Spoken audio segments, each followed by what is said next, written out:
normal versus abnormal toe walking. Yes, toe walking is absolutely normal in a certain age group.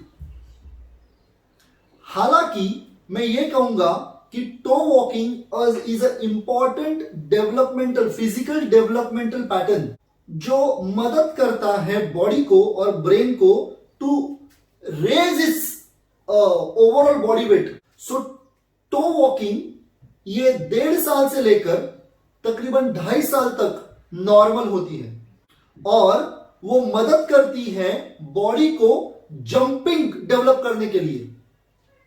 तो jumping से पहले का अगर prerequisite developmental planning है brain का तो वो है टो वॉकिंग.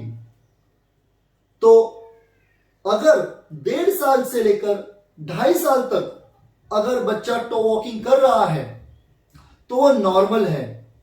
लेकिन ये मैं बोलना चाहूंगा कि हर एक बच्चा टो वॉकिंग करता है, हर एक बच्चा.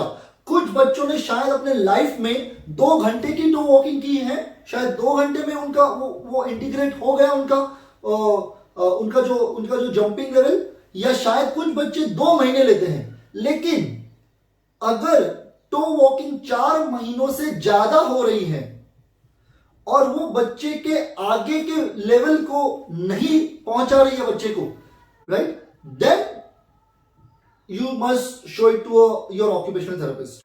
So toe walking नॉर्मल है, हर एक बच्चे के लिए नॉर्मल है. देखा जाता है 1.5 साल से लेकर 2.5 साल के बीच में. टो वॉकिंग क्या है? ये जंपिंग के पहले की डेवलपमेंट है. अगर टो वॉकिंग नहीं हुई तो बच्चा जंपिंग नहीं डेवलप करेगा. लेकिन टो वॉकिंग अगर 2 महीने से या 4 महीने से ज्यादा हो रही है या बच्चा जंपिंग डेवलप नहीं कर रहा है, then child is stuck in a particular developmental pattern. You must show it to your occupational therapist.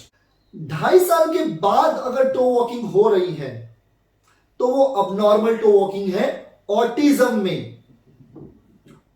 में. लेकिन टो वॉकिंग नॉर्मल भी हो सकती है सेरेब्रल पाल्सी में, जहां पर बच्चा बायोमैकेनिकली खुद को खड़ा रखने के लिए वो टोस पर आता है. But that is a biomechanical toe walking, it's a normal toe walking and it can be seen in adults also. I know few adults, I know few people who walk on their toes but they don't have any autism or any cerebral palsy, but they walk on their toes.